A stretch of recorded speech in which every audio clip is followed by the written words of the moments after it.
Hello everyone. Before we start, make sure to like and subscribe to the channel, and leave a comment with where you're from and what time you're watching. That way, YouTube will keep showing you stories just like this one. Now, let's begin. The automatic doors at Walmart used to be just doors to me. Now they're a threshold I cross with my heart pounding and palms sweating every single time. It was a Tuesday afternoon in March 2023, and I was doing what I'd done 100 times before, grabbing groceries with my little brother Tyler. He was 19 then, home from college for spring break, and we were picking up ingredients for Mom's birthday dinner. The store wasn't particularly crowded, maybe 20 people scattered throughout the aisles, and everything seemed completely normal. I remember joking with Tyler about the ridiculous price of avocados while we loaded our cart with ground beef, pasta, and all the fixings for Mom's favorite lasagna. Just a regular Tuesday, two brothers running errands, nothing that would prepare me for what was about to unfold. We were in the cereal aisle when I first noticed her. A woman in her 50s with short gray hair and glasses hanging from a beaded chain around her neck. She was holding her phone at an odd angle, pretending to text but clearly recording us.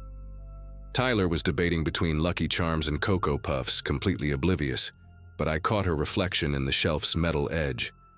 She quickly looked away when our eyes met through that distorted mirror image, but she didn't lower her phone.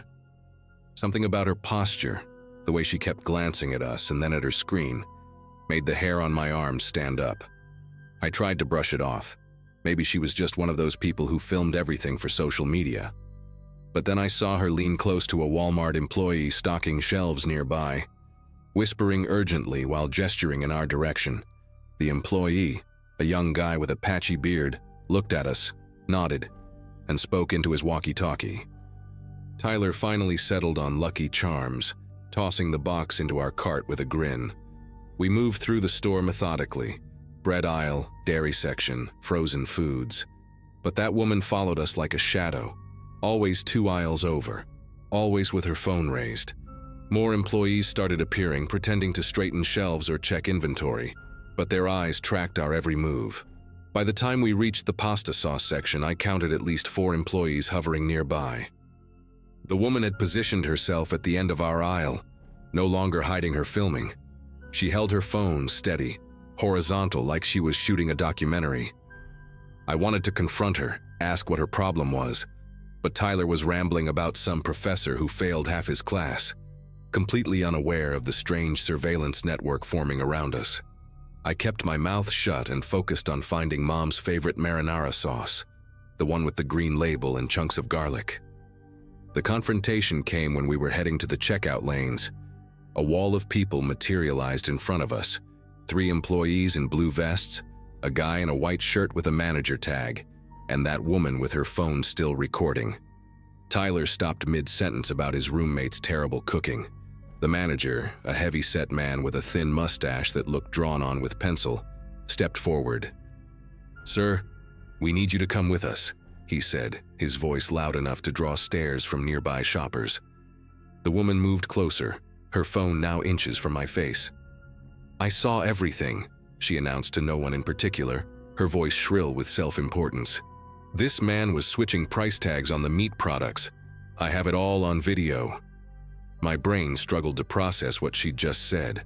Price tags, meat products. We'd grabbed prepackaged ground beef without even checking the price. "That's impossible," I said, keeping my voice level despite the heat rising in my chest. "We haven't touched any price tags. Check your security cameras." The manager's mustache twitched. "We'll handle this internally first. Please come with us to the office." Tyler's face had gone pale, his hands gripping our cart like it was a life raft. Other shoppers had formed a semicircle around us, some pulling out their own phones to record. The woman kept narrating to her camera, describing how she'd caught a thief in action, and how people like this think they can get away with anything. Her voice carried across the store, and I could see people from the pharmacy counter craning their necks to watch. A mother pulled her kids closer, shooting me a disgusted look. An elderly man in a veteran's cap shook his head sadly. In seconds, I'd transformed from a guy buying lasagna ingredients to a criminal in their eyes, all because one woman with a phone decided I looked suspicious. The manager insisted we abandon our cart and follow him. When I asked again about reviewing the security footage, he said that would be handled after we sort this out. 2 loss prevention officers appeared, young guys in black shirts trying to look intimidating. One of them, barely out of his teens with acne scars across his cheeks, put his hand on my shoulder to guide me. I shrugged it off, which he took as aggression. "He's resisting," the woman shouted, even though I'd simply stepped away from his touch. Everything accelerated after that. The officers grabbed my arms. Tyler tried to intervene, saying this was insane, but an employee blocked him. Someone called 911. The woman circled us like a vulture, her commentary growing more dramatic. "He's getting violent. I knew he was dangerous the moment I saw him." I stood completely still, arms at my sides, but the narrative had already been written. By the time the police arrived 12 minutes later, the woman had turned me into a master criminal who'd been caught red-handed and was now threatening staff. 2 officers walked in. Officer Brennan, a stocky woman with her hair in a tight bun, and Officer Diaz, tall and lean with tired eyes. The woman rushed to them immediately, phone still recording, practically shouting her version of events. "This man was switching price tags. I have video. He's been aggressive with staff." She waved her phone like evidence, but I noticed she never actually showed them any footage. Officer Brennan approached me while Diaz talked to the manager. "Sir, we need to hear your side," she said, but her hand rested on her belt near her cuffs. I explained everything, that we were shopping for my mom's birthday, that we hadn't touched any price tags, that the store had security cameras that would prove our innocence. She nodded, seeming reasonable, and I started to relax. Maybe this would all be cleared up quickly. Then the woman played her trump card. "He fits the description of someone who's been doing this at other stores too. Check the alerts," she insisted. "My neighbor's a manager at Target, and they've been warning each other about a guy who looks just like him." That changed everything. Officer Diaz's expression hardened as he spoke into his radio, running my license. The woman kept embellishing her story, adding details about suspicious behavior she'd supposedly witnessed. "He was crouching by the meat section. He kept looking around nervously. He had something in his hand." None of it was true, but her conviction was absolute. The manager backed her up, saying his employees had noticed suspicious activity too, though he couldn't specify what exactly. Tyler tried to speak up, but Brennan told him to step back. The crowd had grown larger, maybe 30 people now, all recording with their phones. Someone had even started a Facebook Live. I heard fragments of commentary. "Caught stealing. Can you believe it? In broad daylight." The truth didn't matter anymore. The spectacle had taken on a life of its own. When Diaz returned from his radio call, his face was grim. "We're going to need to take you in for questioning," he said. I couldn't believe what I was hearing. "For what? Shopping while someone films me?" That's when the woman delivered her final performance. "He's getting aggressive again. I don't feel safe," she cried, stumbling backward dramatically, even though I hadn't moved an inch. What happened next still plays in slow motion in my nightmares. Officer Diaz stepped forward, hand on his taser. "Sir, turn around and put your hands behind your back." The crowd gasped collectively, phones rising higher to capture every angle. Tyler shouted, "This is insane!" and tried to step between us, but Brennan grabbed him. In the confusion, I instinctively raised my hands to show they were empty, a gesture of surrender that the woman interpreted differently. "He's reaching for something," she screamed. Diaz didn't hesitate. He lunged forward, spinning me around and slamming me against a candy display. Snickers bars scattered across the floor as he forced my arms behind my back. The cuffs clicked tight enough to cut into my wrists. Tyler was yelling. The crowd was cheering or gasping, and through it all, that woman kept her phone trained on me, narrating like a true crime podcaster. "I knew he was guilty the moment I saw him," she said breathlessly. "You can just tell with some people, you know." The racism in her tone was barely veiled, but nobody called her out. They were too busy capturing my humiliation in high definition. They perp-walked me through the entire store. Past the produce section where a girl from my gym stood slack-jawed with a pineapple in her hand. Past the electronics where my neighbor Mr. Peterson quickly looked away. Past the pharmacy where Mrs. Chen, who'd filled my prescriptions for years, covered her mouth in shock. Each step was documented by dozens of phones, their cameras tracking me like synchronized spotlights. The woman followed our procession, still filming, still commenting. "This is what happens when good people stand up," she proclaimed. "I probably saved this store thousands of dollars." At the exit, they had to pause to open both automatic doors wide enough for our group. In that moment, standing in cuffs while waiting for doors to open like some kind of criminal presentation, I felt something inside me break. The person I'd been when I walked into this store, confident, unworried, free to shop without scrutiny, was gone. They loaded me into the patrol car while Tyler stood on the sidewalk frantically calling our mom. The last thing I saw before they closed the door was that woman, finally lowering her phone, a satisfied smile playing on her lips as other shoppers congratulated her for her bravery. The next 72 hours were hell. At the station, they processed me like a real criminal. Fingerprints, mugshot, the whole humiliating routine. The charges were theft by deception and resisting arrest, based solely on that woman's testimony and the manager's vague support. Nobody had checked the security footage. Nobody had found any switched price tags. But the video of my arrest was already spreading across social media like wildfire. Walmart thief caught and arrested, with my face in the thumbnail. By the time I made bail the next morning, I had become internet infamous. My phone had hundreds of notifications, some from concerned friends and family, others from strangers who'd found my social media profiles and felt compelled to share their opinions about my character. The woman's video had been shared thousands of times.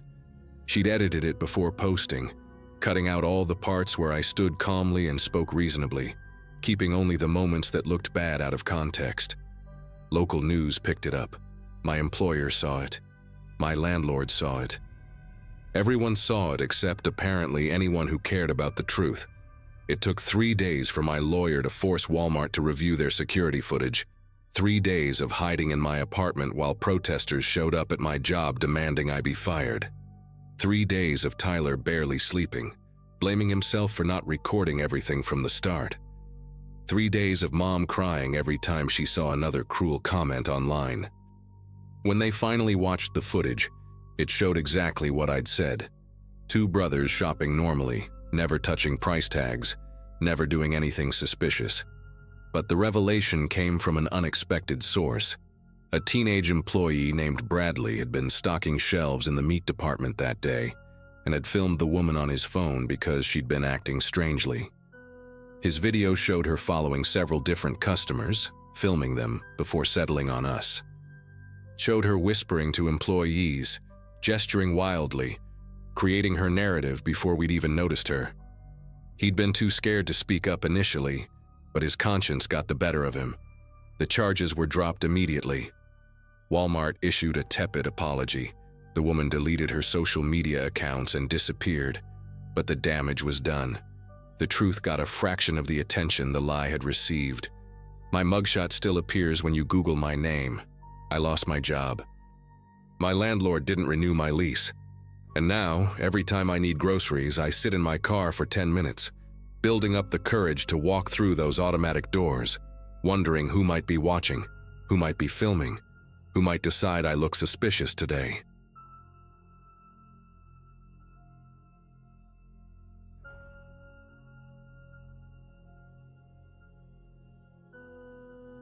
Ethan had been asking for the same Lego set for weeks, the one with the fire truck and the little firefighter figures.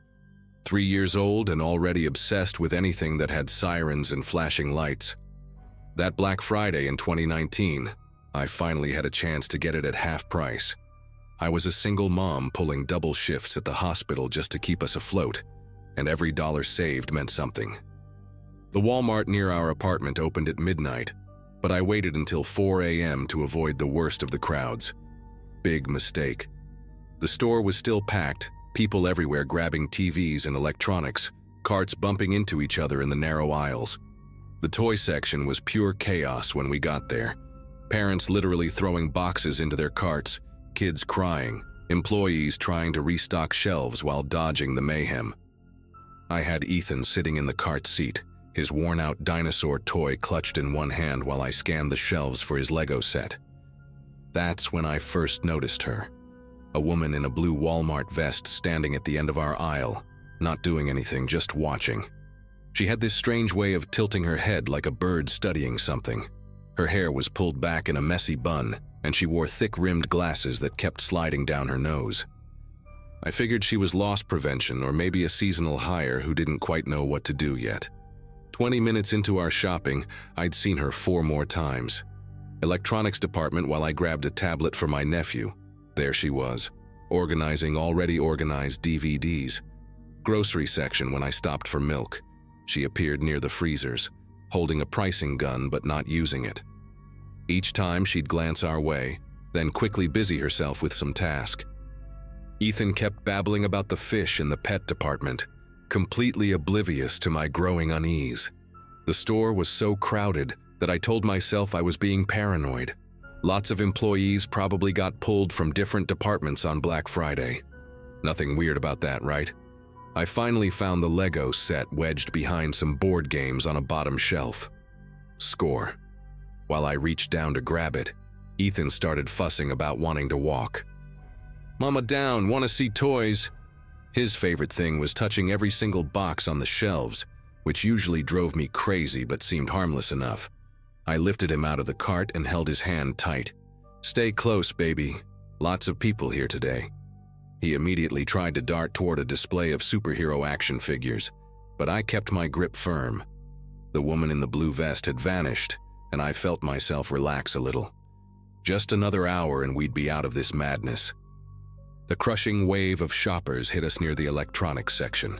People pushing, shoving, arguing over the last discounted TV. Someone's cart rammed into my hip, and when I turned to steady myself, my grip on Ethan's hand loosened for just a second. He pulled free and I immediately reached for him, but another surge of people pushed between us. "Ethan," I called out, but the crowd was so loud, Christmas music blaring from the speakers mixed with hundreds of conversations. I caught a glimpse of his green jacket moving toward the video game aisle. My heart started racing as I abandoned my cart and pushed through the crowd. "Excuse me, my son." But nobody was listening. Everyone focused on their own shopping frenzy. By the time I reached the video game aisle, he was gone. I ran to the next aisle, then the next. Nothing. My chest felt tight, like someone was squeezing my lungs. I grabbed the first employee I saw, a teenager with bad acne and a name tag that read Justin. "My son, he's 3, green jacket, brown hair, he was just here." The kid looked overwhelmed but grabbed his walkie-talkie. "Code Adam at electronics," he said, and suddenly the festive atmosphere shifted. Other employees appeared, the music cut off, and a voice came over the intercom. "Attention Walmart shoppers, we have a missing child. 3-year-old boy, green jacket, brown hair, answers to Ethan. Please check around you." The words echoed through the store and I felt like I might throw up. 5 minutes passed, then 10, then 15. Employees were everywhere, checking under clothing racks, inside dressing rooms, behind displays. Customers had stopped shopping and were helping look. Some woman with a thick Boston accent kept saying, "Don't worry, honey, kids wander off all the time in these big stores." But 20 minutes had gone by now, and the manager, a heavy-set man named Frank with sweat stains spreading under his arms, was on his radio constantly.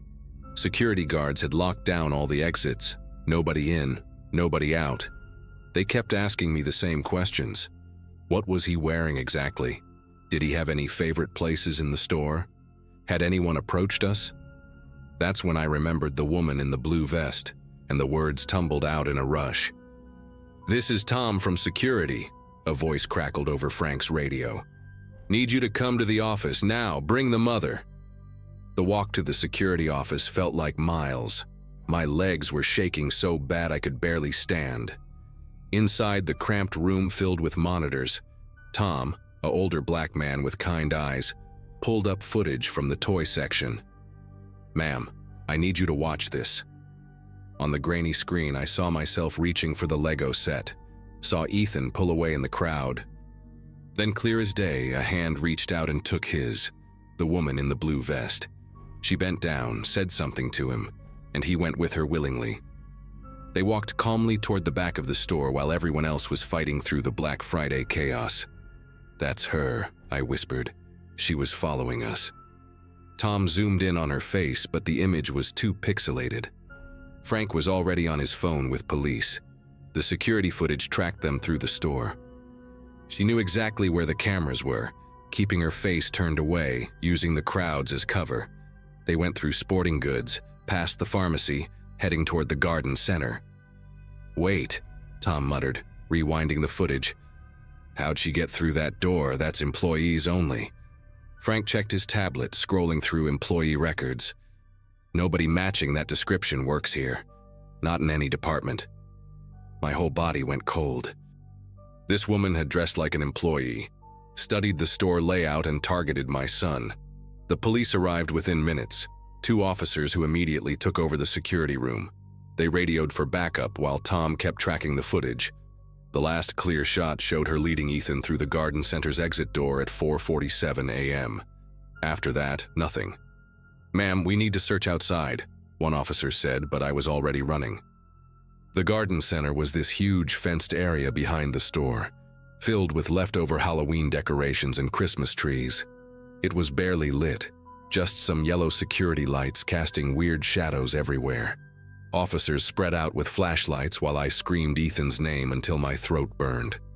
Behind stacks of mulch bags, nothing. Around the greenhouse, empty. Then I heard it. A tiny voice. "Mama?" It came from behind a bunch of wooden crates stacked against the back fence. I shoved them aside with strength I didn't know I had, and there he was, sitting on a pallet, still clutching his dinosaur, looking confused but unharmed. I scooped him up so fast I almost fell backward. He smelled like potting soil, and that weird fertilizer smell garden centers always have. "The nice lady said wait here for Mama," Ethan told the police officer while I refused to let go of him. "She gave me juice." Sure enough, there was an empty juice box next to where he'd been sitting. Apple juice, the kind they sell at the checkout lanes. The detective, a woman named Anita Hawkins who arrived later, searched the area and found something chilling. Fresh footprints in the dirt leading to a gap in the fence that had been cut with wire cutters. On the other side, tire tracks in the mud. Whoever this woman was, she'd prepared an escape route. The forensics team said the fence had been cut days before, maybe even weeks. She'd planned this whole thing, studied the store, got the vest somehow, waited for the perfect chaos of Black Friday when a child could disappear in the crowd and nobody would notice right away. They never found her. The investigation went on for months. Turns out there had been 2 similar incidents in neighboring states. Women in employee vests approaching children in big box stores during busy shopping days. None of the kids were physically hurt, thank God, but nobody could figure out the motive. The detective thought maybe she'd been interrupted, that someone coming into the garden center spooked her into abandoning whatever sick plan she had. They enhanced the security footage every way possible, but she'd been too careful. All they had was a vague description: white woman, 30s or 40s, medium build, brown hair, glasses. Could be anyone. I still shop at that Walmart sometimes because it's the cheapest option, but I never take my eyes off Ethan. He's 7 now and doesn't remember much about that day. Just something about a nice lady and juice. I remember everything.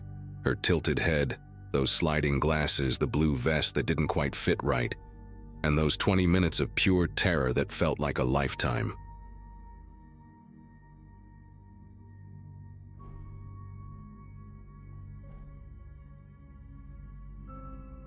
So I'm gonna share something that happened to me about 8 months ago that still gives me chills whenever I drive past that place. I'm 58, been retired from full-time security work for about 3 years now, but my pension wasn't cutting it with everything getting more expensive. When I saw the posting for overnight parking lot patrol at the local store, I figured it'd be easy money. Just drive around in my truck, keep an eye on things, maybe catch some kids trying to steal catalytic converters.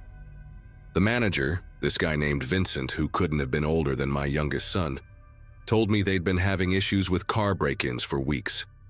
People were getting their windows smashed, purses stolen, that kind of thing. He said I'd mostly be working alone, just me and my flashlight from 11 p.m. to 7 a.m. 6 nights a week. Sounded perfect for someone who's always been a night owl anyway. The first few weeks were exactly what I expected. Boring as hell, but peaceful. I'd park near the grocery pickup area and do rounds every hour or so, checking behind the dumpsters and making sure nobody was sleeping in their cars or doing drug deals by the garden center. The worst thing I'd encountered was some teenagers trying to hotbox in a beat-up Camaro, and they scattered the second they saw my headlights. I started bringing a thermos of coffee and some podcasts to keep me company during the quiet stretches. The parking lot was huge, probably could fit 400 cars easy, with these massive light poles that cast long shadows between the rows. During the day, it was always packed, but at night it turned into this weird ghost town with just a handful of cars belonging to the overnight stalkers. I'd gotten comfortable with the routine, maybe too comfortable because I wasn't expecting what happened on that Friday night in August. It was around 2:30 a.m. when I noticed him. I was doing my usual sweep of the far end of the lot where the semi-trucks park for deliveries, and there was this figure just standing there between two trailers. First, I thought maybe it was one of the delivery drivers taking a smoke break or something, but when I got closer with my headlights, I could see he wasn't wearing any kind of uniform. Just regular clothes, dark jeans and a hoodie pulled up over his head. He was maybe average height, skinny build, and he kept shifting his weight from foot to foot like he was nervous or tweaking on something. What really caught my attention was how he kept looking around, not casual-like, but real deliberate, like he was checking to see if anyone was watching him. I've been doing security work for 25 years, and you develop a sixth sense for when someone's up to no good. This guy had that energy radiating off him in waves. I parked about 50 feet away and grabbed my flashlight, the heavy-duty kind that doubles as a club if you need it to. Company policy said I wasn't supposed to confront people directly, just observe and call the real cops if things looked serious, but this felt different. Maybe it was the way he was positioned right next to this expensive-looking pickup truck, or how his head snapped up when my truck door slammed shut. I called out to him, trying to keep my voice friendly but firm. "Hey there, you need some help with something?" That's when everything went sideways. Instead of answering or walking away like most people would, he just stared at me for what felt like forever. Even with the distance between us, I could see his face in the glow of the parking lot lights, and there was something wild in his expression. His eyes were too wide, too focused, like an animal that's been cornered. Then he started walking toward me, not fast, but with this weird, deliberate pace that made my gut twist. "You need to leave," I told him, raising my flashlight so he could see I had it. "This is private property." That's when he pulled something out of his hoodie pocket, a box cutter with the blade already extended. The metal caught the light and I immediately knew I was in deep shit. He didn't say a word, just kept coming at me with this blank expression like he was in some kind of trance. I'm not a small guy. Used to play football in high school and I've kept most of my size, but I'm also pushing 60 and this dude looked like he had nothing to lose. I backed up toward my truck, trying to keep the flashlight beam on his face to maybe blind him or throw him off, but he just squinted and kept advancing. My heart was hammering so hard I could hear it in my ears, and I was calculating whether I could make it back to the driver's seat before he reached me. The whole parking lot felt like it had gotten 10 times bigger, and the distance to my truck might as well have been a mile. Before I could take another step, he lunged. I tried to dodge to the right, but the blade caught me across my left forearm, slicing right through my security jacket and the shirt underneath. The pain was immediate and sharp, like touching a hot stove, and I could feel the warmth of blood soaking into my sleeve. I swung the flashlight at his head, connected hard enough to hear the impact, and he stumbled backward, cursing. For a second I thought that would end it, but instead of going down or running away, he just shook it off and came at me again. This time I was ready. I grabbed his wrist with my good hand, and we ended up wrestling for control of the box cutter. He was stronger than he looked, wiry and desperate, and he kept trying to twist the blade toward my face or neck. We crashed into the side of a parked car, setting off the alarm, and that's when he suddenly broke free and took off running. Not toward the street like I expected, but straight toward the store entrance. I stood there for a moment, breathing heavy and looking down at my arm.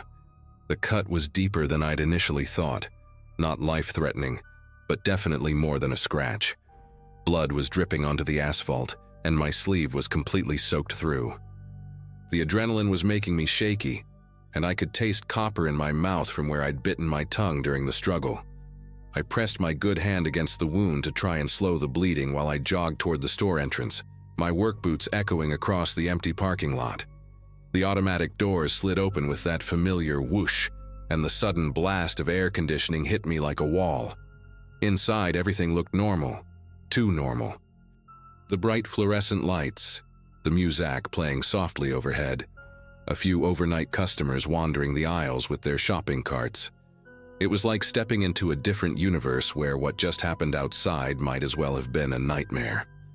I spotted Ashley, one of the overnight stockers I'd gotten to know, restocking shelves in the pharmacy section.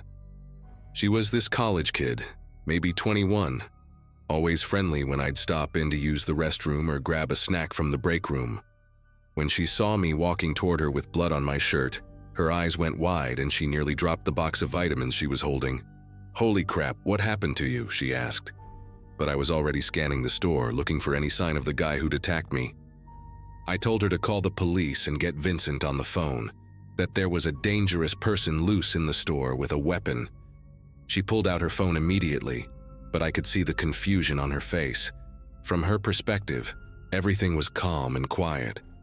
A few customers were shopping like nothing had happened. An elderly woman was comparing prices on breakfast cereals, and some guy in a baseball cap was reading magazines near the pharmacy counter. The normalcy of it all was almost more disturbing than the attack itself. I spent the next 3 hours trying to help the cops search for this maniac, my arm bandaged up with gauze from the first aid kit. 2 officers showed up pretty quickly. Officer Reynolds, this veteran cop who looked like he'd seen everything, and his younger partner whose name I never caught. They took my statement while walking through every aisle, checking the restrooms, the employee break areas, even the storage closets.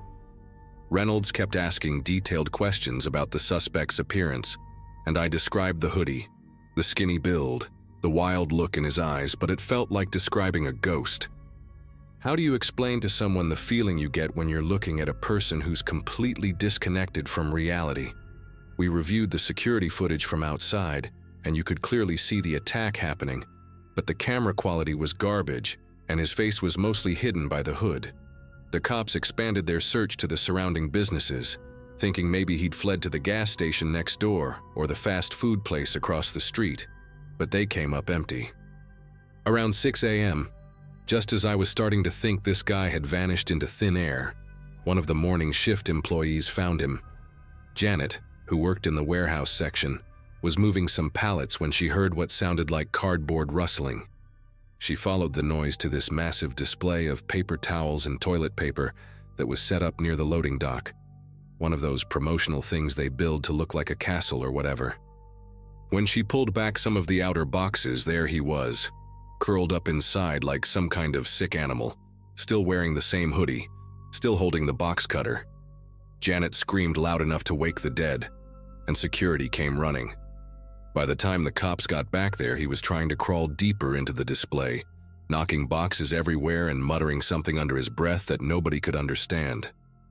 They had to drag him out by his ankles, and even then he kept slashing at the air with that blade until they got it away from him. The real kicker came later that afternoon when Reynolds called me at home. Turns out this wasn't some random drug addict looking for trouble. His name was Kevin Walsh, and he'd been banned from that specific location back in January after assaulting 2 different employees during separate incidents. One was a cashier he'd grabbed by the throat when she asked to see his receipt, and the other was a maintenance worker he'd threatened with a screwdriver in the parking lot. The cops had photos, incident reports, the whole 9 yards. Store management was supposed to have his picture posted in the security office and train all the staff to watch for him, but somehow that information never made it down the chain. Vincent, my manager, claimed he'd never heard of Kevin Walsh and had no idea there was a banned individuals list. When corporate got involved, they discovered that the previous security coordinator had quit without passing along any of the critical safety information, and the replacement had never been properly trained on the system. So here's the thing that still pisses me off. I almost died because of paperwork. Because someone couldn't be bothered to do their job properly or train their replacement. Kevin Walsh should never have been able to get within 100 yards of that property, let alone hide inside the store for hours with a weapon. I ended up needing 12 stitches in my arm, and I still have a scar that aches when it rains. The company offered me some bullshit settlement and a different position at another location, but I turned it down. I'm done with security work, done with putting my life on the line for minimum wage and managers who don't give a damn about their employees' safety. Walsh got sentenced to 3 years for assault with a deadly weapon, plus violations of his existing restraining orders. As for me, I found work doing maintenance at a local school district, day shift only, no weapons, no psychopaths hiding in cardboard displays. Sometimes the simple jobs really are the best ones.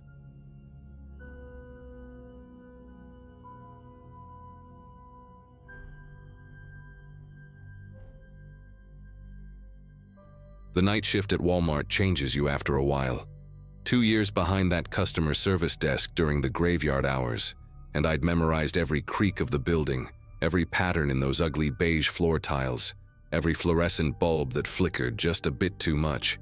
22 years old, drowning in student loans, and this was how I survived while finishing my associate degree in business. The pay was decent enough for what it was, and honestly, I preferred the quiet emptiness to dealing with the daytime crowds. During those late hours, the store felt like an abandoned spaceship drifting through the night, all sterile lighting and endless aisles stretching into darkness. Most of our regular customers were predictable, in their own strange ways. There was the old woman who came in every Friday at exactly 11:30 p.m. to buy cat food and frozen dinners, always counting out exact change from a little purple coin purse. The truck driver who stopped by every other Wednesday for energy drinks and beef jerky, still wearing his company uniform with grease stains on the sleeves. And then there was Harold, though I didn't know his name until much later. 70s, maybe early 80s, with this carefully combed white hair and these thick-rimmed glasses that magnified his watery blue eyes. Every Tuesday evening around 8 p.m., like clockwork, he'd shuffle through the automatic doors with his worn leather wallet already in his trembling hands. Harold's routine never varied, not once in the 8 months I'd been watching him. He'd grab one of those small red baskets from the stack near the entrance, never a cart, and make his way down the same exact path every single time. Aisle 7 for a loaf of Wonder Bread and a jar of Skippy peanut butter. Aisle 12 for a gallon of 2% milk, always checking the expiration date twice before placing it carefully in his basket. Then the produce section for exactly 3 bananas, never more, never less, and a single red apple that he'd examine under the harsh lighting like he was appraising a diamond. The whole journey took him precisely 27 minutes, and I knew because I'd started timing him out of pure boredom during those endless Tuesday shifts.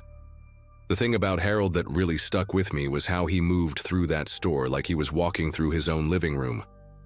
No hesitation, no checking his list, no wandering down random aisles like most people do. He had this quiet dignity about him, the way he'd nod politely to other customers and always say, "Thank you kindly," when the cashier handed him his receipt. His voice was soft and gravelly, like old leather, and he always wore the same navy blue cardigan with wooden buttons, even in the dead of summer. The other employees started calling him Tuesday Harold because we could literally set our watches by his arrival. When September rolled around and the first Tuesday came and went without him, I figured maybe he was sick or visiting family somewhere.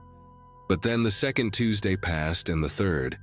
By the fourth Tuesday in late September, I was genuinely worried about the old guy. During my dinner break, I even asked Brenda from the day shift if she'd seen him. but she just shrugged and said people come and go all the time. Still, there was this nagging feeling in the back of my mind every Tuesday evening when 8 p.m. rolled around and those automatic doors stayed quiet. I'd catch myself glancing toward the entrance, expecting to see that familiar shuffle and navy cardigan. The store felt different somehow on those Tuesday nights, like a crucial piece of the routine had gone missing and thrown everything else slightly off balance. It was a Thursday night in early October when everything changed. The store had been dead all evening, one of those shifts where you start questioning your life choices and wondering if the universe is playing some kind of cosmic joke on you. Around 11:30 p.m., I was doing my final walkthrough before we started the deep cleaning routine. The fluorescent lights seemed dimmer than usual, and there was this strange electricity in the air, like right before a thunderstorm hits. I was checking the garden center area near the back exit, making sure all the outdoor furniture displays were properly secured when I saw him. Harold was standing about 30 feet away, right next to the rack of clearance plant fertilizer, facing the emergency exit door. Relief washed through me immediately. He was okay, just shopping at a different time for whatever reason. But as I got closer, ready to call out a friendly greeting, details started registering that made my chest tighten with unease. His skin looked waxy and translucent under the harsh lighting, like old parchment paper, and his usually neat white hair hung limp and disheveled around his face. The navy cardigan was there, but it seemed faded, almost gray, and hung on his frame like it was 3 sizes too big. Most disturbing of all, he wasn't moving. Not even breathing that I could see. Just standing there, completely motionless, staring at that exit door with an intensity that made the hair on my arms stand up.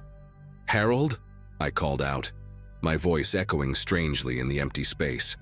"Hey, Harold, is everything all right?" He didn't respond, didn't even twitch. I took a few more steps closer, close enough now to see that his eyes behind those thick glasses were completely unfocused, like he was staring through the door into some other dimension entirely. His mouth hung slightly open, and there was this grayish pallor to his skin that reminded me of old newspaper left out in the rain. The whole scene felt wrong in a way I couldn't articulate, like watching a movie where the audio doesn't quite sync up with the video. When I reached out to tap his shoulder, my hand passed right through him like he was made of fog.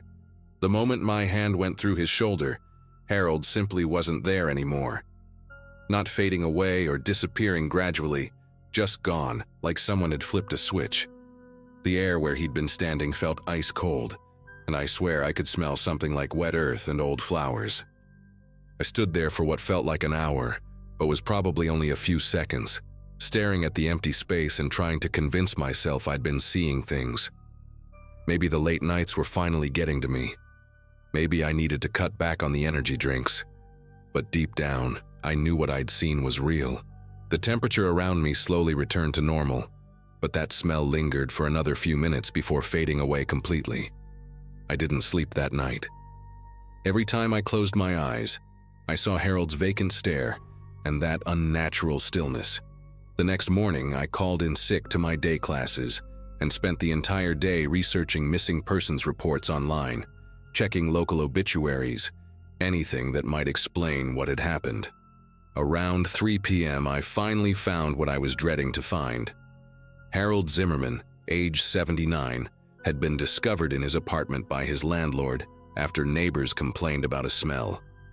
The article was brief and clinical, but the date made my entire world tilt sideways. He'd been found on September 18th, but the coroner estimated he'd died nearly a week earlier, on September 12th. That was exactly 4 weeks ago. 4 weeks to the day from when I'd seen him standing in our garden center, staring at that exit door like he was waiting for permission to leave. The next few weeks were torture.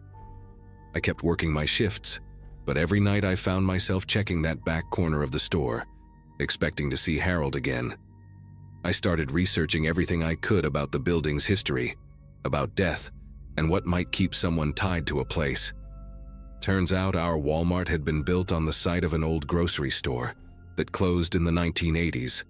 Maybe Harold had shopped there too.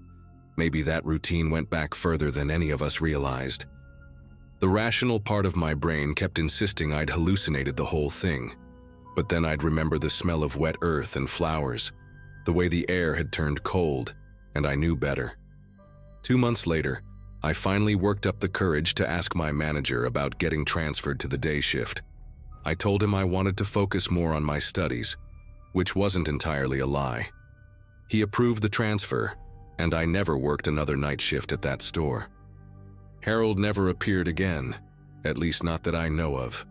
Sometimes I wonder if seeing him that night was his way of saying goodbye, or if he just needed someone to know that he was still there, still following his routine, still trying to find his way home.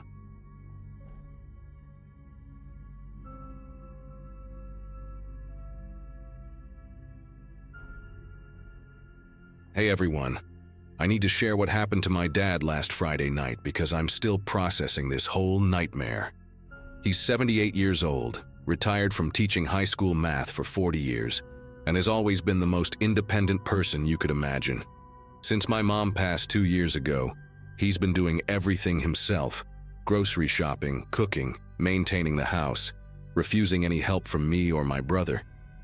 That particular evening, he decided to make his weekly grocery run to the big chain store on Maple Street around 8 p.m. because he preferred shopping when it was less crowded. He'd been feeling a bit lightheaded that day but didn't think much of it, attributing it to the heat wave we'd been having all week. Looking back now, I wish he had just stayed home or called me, but Dad has always been stubborn about maintaining his routines. He told me later that everything started normally. He grabbed a cart, made his way through the aisles, picking up his usual items: bread, milk, some frozen dinners, his favorite coffee creamer.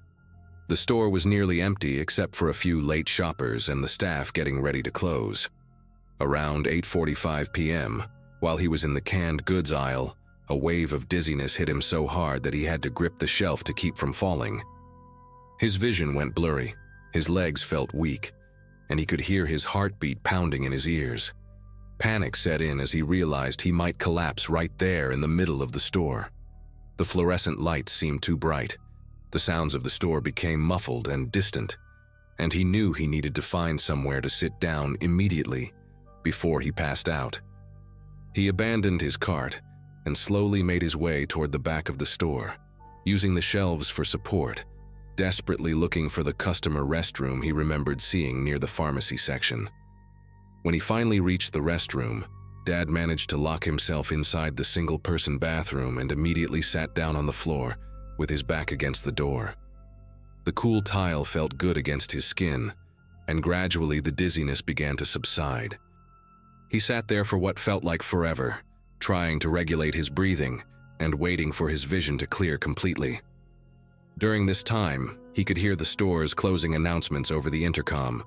First, the 15-minute warning, then 10 minutes, then 5. He knew he should get up and leave, but every time he tried to stand, the room would start spinning again. His phone was in his jacket pocket, but when he pulled it out, the screen showed only 3% battery life before going completely black. Dad said he remembers thinking he'd just wait a few more minutes until he felt completely steady, then make his way to the front of the store. He had no idea that the staff was already starting their closing procedures and wouldn't think to check the customer restrooms thoroughly. The next thing he knew, he was waking up on the bathroom floor in complete darkness. The motion sensor lights had turned off hours ago, and when he felt around for the light switch, his joints were so stiff he could barely move. The store was eerily quiet, no background music, no humming of refrigerators, no footsteps or voices, just an unsettling silence that made him realize something was very wrong. When he finally managed to turn on the lights and check his watch, it was 2:30 a.m. The store had been closed for over 5 hours and he was trapped inside. Dad tried the door handle, but of course it was locked from the outside, standard security protocol that he had no way of knowing about. He started knocking on the door and calling out, but his voice just echoed back at him in the empty store. The reality of his situation began to sink in as he realized that no one would be coming until morning, and even then it might be hours before anyone heard him. What happened next still breaks my heart when I think about it. Dad spent the next few hours alternating between pounding on the bathroom door and trying to conserve his energy. He told me the hunger wasn't the worst part. It was the thirst that really got to him. The bathroom had a small sink, but he was hesitant to drink from the tap because he wasn't sure if it was safe, and his diabetes medication made him more susceptible to dehydration anyway. As the hours dragged on, he started getting confused about time and place. At one point, he thought he heard voices and started yelling for help, but it turned out to be just the building settling, or maybe the heating system cycling on and off. The isolation was playing tricks on his mind, and he began to worry that even if someone did come to the store, they might not think to check the bathroom. He tried to stay calm by reciting math equations in his head, something that had always helped him focus. But even that became difficult as his blood sugar levels fluctuated from not eating. Around 6 a.m., Dad heard what he thought might be footsteps in the distance. He gathered all his remaining strength and started banging on the door with both fists, shouting as loudly as he could manage. The cleaning crew had arrived for their morning shift, and thank God, one of them, a woman named Claudia, heard the commotion coming from the back of the store. She called out to ask if someone was in there, and when Dad responded, she immediately radioed for her supervisor.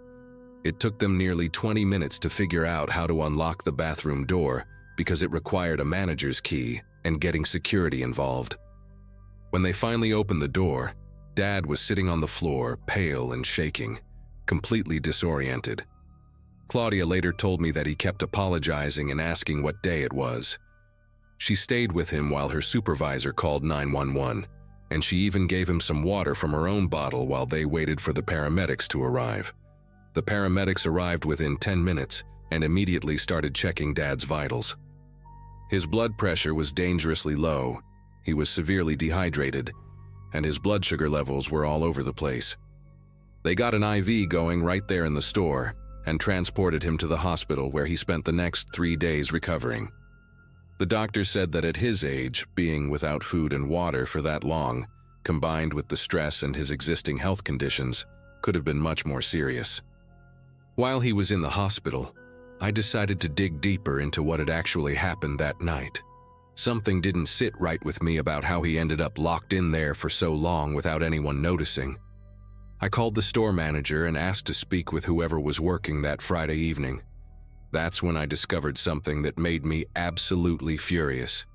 2 different employees remembered seeing my dad that night, and both of them had noticed he seemed confused or disoriented. The first employee, a teenage cashier named Cody, told me that around 8:30 p.m., my dad had approached him asking where the bathroom was, but also asking what time the store closed. Cody said Dad seemed a little out of it, but he just pointed toward the back and didn't think much more about it. The second employee, an older woman who worked in the deli section, said she saw Dad leaning heavily on a shopping cart around 8:45 p.m. and asked if he needed help. When she approached him, he told her he was feeling dizzy and asked if there was somewhere he could sit down for a minute. Instead of offering to call someone or helping him to customer service, she just told him there were some chairs near the pharmacy and walked away. She admitted to me over the phone that she assumed he was just being difficult because elderly customers often complained about feeling tired or wanting to rest. Neither employee thought to follow up or alert a manager that there was a customer who might need medical attention. What really pushed me past the breaking point was when I requested to see the security footage from that night. The store manager initially resisted, but after I mentioned potentially involving a lawyer, they agreed to review the cameras with me present. The footage showed everything exactly as the employees had described, but it also revealed something much worse.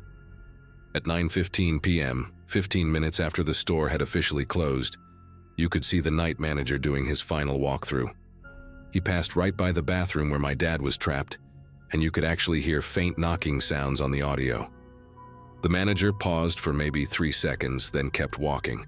When I asked him about it later, he claimed he thought it was just pipes settling or maybe something shifting in the storage room next door. But watching that footage, seeing how close Dad came to being found that night, and knowing he had to suffer through 8 more hours because someone couldn't be bothered to check properly, it was devastating. The worst part was realizing that this could have been prevented at multiple points throughout the evening, if just one person had taken his obvious distress seriously. After Dad was released from the hospital, I knew I couldn't let this slide. He was traumatized, physically weakened, and had developed a genuine fear of going into stores alone.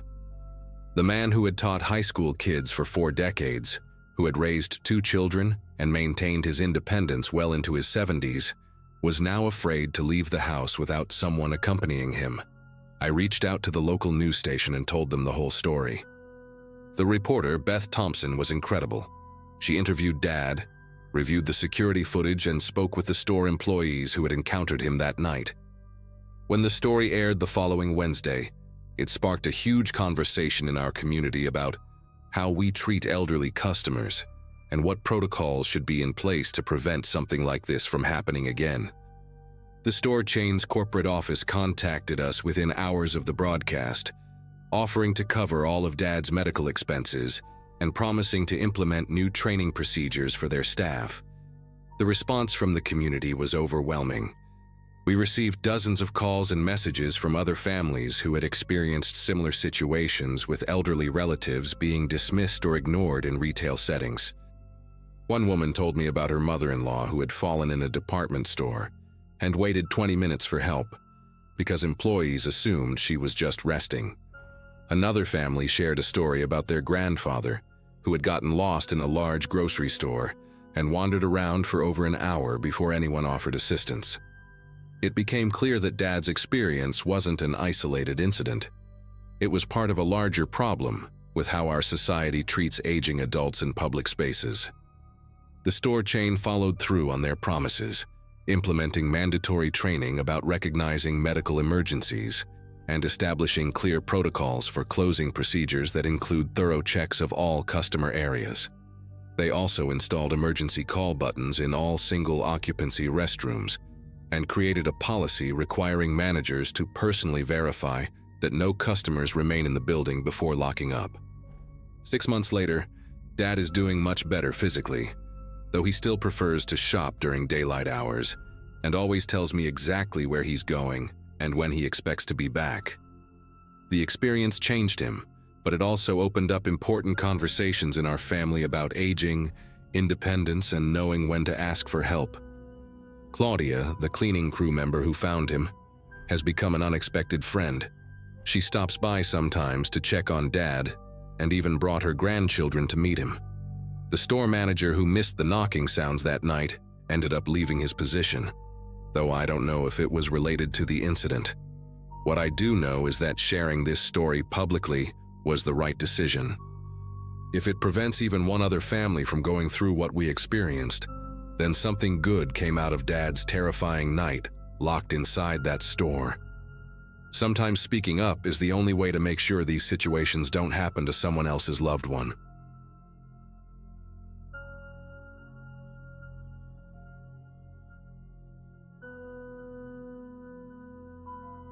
It happened during a quiet stretch in late April, the kind of lull between spring break chaos and the summer surge.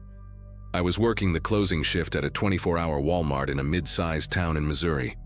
Nothing unusual ever really happened there, unless you count the occasional expired coupon meltdown. I'd been at the register for 2 years, mostly evenings and overnights. People came and went, names blurred, but that night stuck. I remember it because the air in the store felt weirdly still, too calm, like the pause before a storm, and not just the kind that makes the ceiling tiles creak. The woman in front of me was returning a handful of random items: cheap makeup, a dog bowl, and a necklace. Not just any necklace. It was a silver heart-shaped locket, delicate and slightly tarnished, with a small engraving on the back. "Always with you." My stomach tensed. I knew that engraving. My grandmother gave me that locket on my 15th birthday. The hinge was worn in a very specific way, just slightly uneven, making it click when you closed it. I would have recognized it in a pile of 1,000. I scanned the barcode on the return tag, trying to stay calm, but I felt heat rising in my chest. That was mine, no doubt. She didn't look suspicious. middle-aged, short hair, distracted like someone running errands while thinking about a dozen other things. When she left, I didn't stop her. I didn't say anything at all. I just flagged my manager saying I needed my break early and walked to the employee lounge. My purse was sitting in my locker, zipped shut. At first glance, nothing seemed off. But when I reached inside and rummaged through the smaller pocket, the locket wasn't there. Neither were my apartment keys. I dumped everything out on the table. Wallet, lip balm, headphones, all there. But not the locket. Not the keys. My mind was racing, trying to find a logical explanation. Maybe I left the locket at home by accident? Maybe I dropped the keys on the way to work? I texted my roommate, asked her to check my nightstand. Her reply came fast. "Your chain and keys aren't here." That's when the panic started to set in. Not loud or dramatic, but slow and creeping, like a faucet left barely running. I replayed everything from the day before. Had I noticed anything strange? My routine was painfully consistent. Shift ended at midnight. I bought groceries, walked to my car, drove home, locked the door. Nothing stood out. At least, that's what I thought. I couldn't shake the image of that woman placing my locket on the counter like it was some trinket she picked up at a yard sale. I asked the manager, Sam, if I could check the surveillance footage from the night before. He looked at me funny at first, like I was being dramatic. But I told him my keys were missing, and someone returned something that belonged to me. That was enough for him to log me into the back office system. We scrubbed through footage from the night before, starting with my shift ending. It was almost midnight. There I was, pushing my cart out to the lot, stopping briefly to rearrange a few bags in the trunk. At first, nothing seemed unusual. But then a figure appeared a few feet behind me, just outside the glow of the overhead lights. A man, tall, wearing a hoodie and jeans, walking slow but deliberate. He kept his head down, hands in his pockets. I never noticed him at the time. I kept going, loading groceries, slamming the trunk, unlocking the driver's side door. But what stopped me cold was what happened right after I got in and closed the door. He stepped up to the passenger side, looked around briefly, then leaned in and tried the door handle. It was locked. He turned and walked off toward the darker end of the lot. My first thought was, how the hell did he get my keys later? Because the next thing we saw, about 20 minutes after I had left, was that same guy circling back through the lot. This time, no hesitation. He went straight to my car, crouched low, and pulled something from his pocket. It was quick. He unlocked the door like someone who had done it a dozen times. Got in, sat there for nearly 3 minutes, then left with something in his hand. The footage cut as he stepped off the lot. I didn't say anything right away. I just sat there staring at the paused frame of his figure, half lit by a single parking lot bulb, like something out of a dream you can't fully remember but know was wrong. Sam leaned back in his chair, silent for a second before saying, "You need to report this. Right now." I nodded, but honestly, my brain felt like it was lagging behind everything. This wasn't just about a locket. Someone had followed me, waited, and come back. And now he had my apartment keys. I felt exposed in a way I never had before, like every small routine I'd trusted had turned inside out. I left work early, heart thudding the whole ride home, checking my rearview mirror every few seconds. When I got to my place, I didn't even go inside. I drove straight to my roommate's job and told her everything. That night, we didn't sleep at the apartment. My roommate Jenna called her brother and we stayed at his place.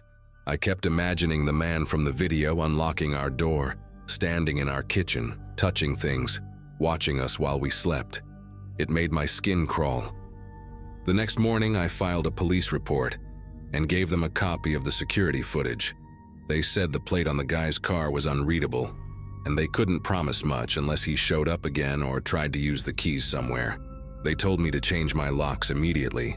I paid a locksmith to swap out the deadbolts that same afternoon. What kept bugging me was how he even got the keys and the locket in the first place. I thought back to earlier that day. Had I left my purse unattended? I remembered one short moment when I'd stepped into the restroom and left it in the break room cubby. No cameras there. It couldn't have been more than 5 minutes, but that was all it would have taken. And if he knew what he was looking for, maybe he had seen me open the locker before, maybe even on a different shift. The more I thought about it, the more it felt like this wasn't random. He'd watched. He'd planned. About a week later, I got a call from a nearby pawn shop. They'd seen a post I'd made online about the stolen locket. Someone had tried to sell it. The guy didn't leave his name, but the store kept the item and gave me a vague description. Tall, early 30s, faded tattoo on his left hand. Same as the guy in the footage. The shop owner said something else that stuck with me. He seemed real confident, like he didn't care if we asked questions. I thanked him and picked the locket up that day. Felt strange holding it again. Familiar, but hollow. I didn't put it back on. Since then, nothing else has happened. No signs of him, no weird noises at the apartment, no items missing. It's been quiet, but I still park closer to the store entrance, double-check every lock. And I haven't worked a night shift since. Some people think losing keys or jewelry is just a slip-up.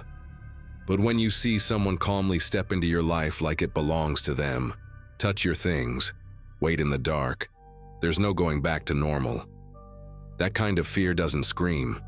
It just sits with you, quietly, until you forget what it felt like to ever feel safe.